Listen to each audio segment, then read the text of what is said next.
Hello and welcome to highlights of round 2 of the 2007 World Superbike season. A week after the championship opener in the Middle East in Qatar, the World Superbike caravan made the long journey south of the equator to Melbourne, Australia for round 2. About 90 minutes drive south of Melbourne, Phillip Island is without doubt one of the greatest venues on the World Superbike calendar. Perched on a nature reserve on an island in the Bass Straits, the Phillip Island circuit has been holding World Superbike races since 1990. The island's history of racing goes all the way back to 1931. An Isle of Man-style street race was held around the roads of Cowes, the main town on the island. The modern-day circuit is equally challenging, with 4.4 kilometres of undulating and fast-sweeping corners, an average lap speed of over 100 miles an hour and a top speed of 190 miles an hour down the main straight. For the riders, it's the ultimate test. For bike-crazy Aussie fans, it's an annual must-do pilgrimage to the circuit simply known as the Island. Those fans have rarely been disappointed. Australian riders winning 21 of 31 races held at the track since 1990. And once again, Aussies would be favourites. This one was being dubbed the Battle of Troyes. World champion Troy Bayliss, record winner at the island, Troy Corser. But after the first round, it's two other riders that are stealing the headlines. 2004 champion James Toseland of Great Britain and new boy from Grand Prix, Max Biaggi. They both scored a win in round 1 in Qatar and now share the joint lead of the championship with 45 points apiece. Bayliss and Corser are hoping to get themselves back in the hunt by using their local track knowledge to score maximum points in front of their home fans. And it wasn't just modern-day world champions on display at Phillip Island. As part of the World Superbike's 20th anniversary celebrations, several of the great Superbike riders of the past were invited back to don their leathers one more time and ride around this famous track. It included the likes of Rob Phillips, Peter Goddard, Aaron Slight, and the first ever World Superbike champion, Fred Merkel of the USA. While posing for pictures, they laughed and joked about the good old days, and it appears that the spirit and friendly atmosphere that is very much a part of the championship today was created by many of these legends in the sport.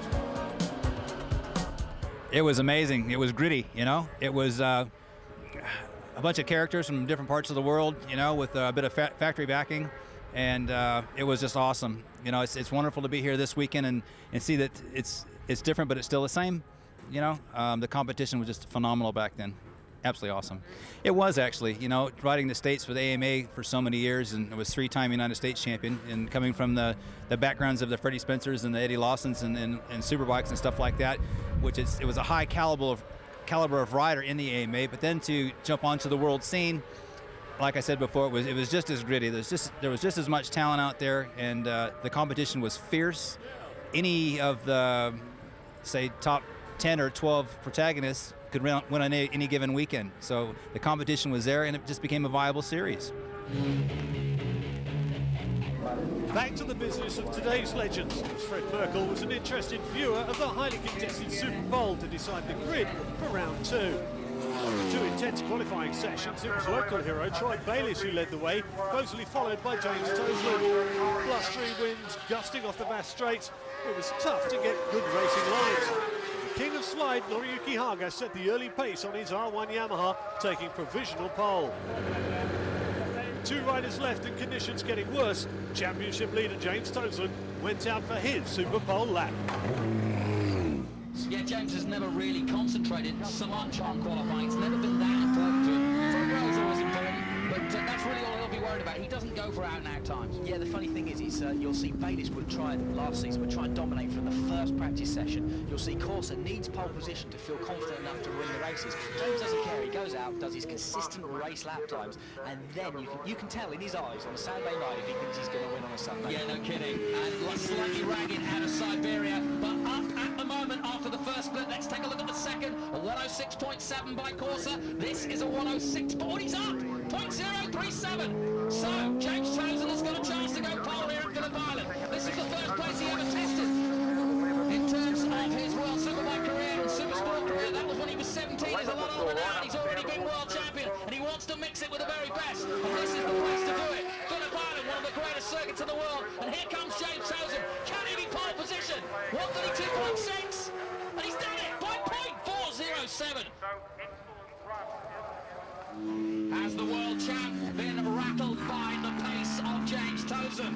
We're about to find out. Up Lukey Heights towards MG comes number 21 on the Ducati. He used a lot of racetrack there. He must have been carrying good speed. He's a quarter of a second up now. That's impressive. This is so impressive.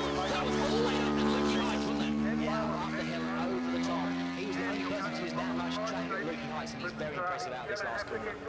Well, this crowd are going to love this lap if he takes pole position. One more corner comes out of it, straightens up. Here he comes, the world champ. Ballistic, he does it by .053. And look at that head shake, says it all. Don't look behind you, mate. You're the fastest man out there. That was nothing. He was a quarter of a second up, but going through the last split. We've done quite good the last couple of days, and we've been trying long runs and working hard to try and find a race tyre. But everybody knows how Phillip Island is. It can be very, very different day to day with the wind, hot, cold. Like this afternoon for Superpole was very, very gusty. And honestly, I thought it died down a little bit until I seen Troy in the first corner, and that confirmed that wind was still blowing really hard from this side, like on the inside of turn one. My lap was actually quite messy, and I was surprised to take Superpole. My last split must have been not so bad, although I ran very wide on Lukey Heights as well. But I'm very happy to be on pole. You know, the front row is just important to be on the front row, but to take pole is brilliant. I know both the races are going to be long and difficult tomorrow, and we hope for in our side of the garage for a little bit of cool conditions tomorrow to suit us for the race tyre.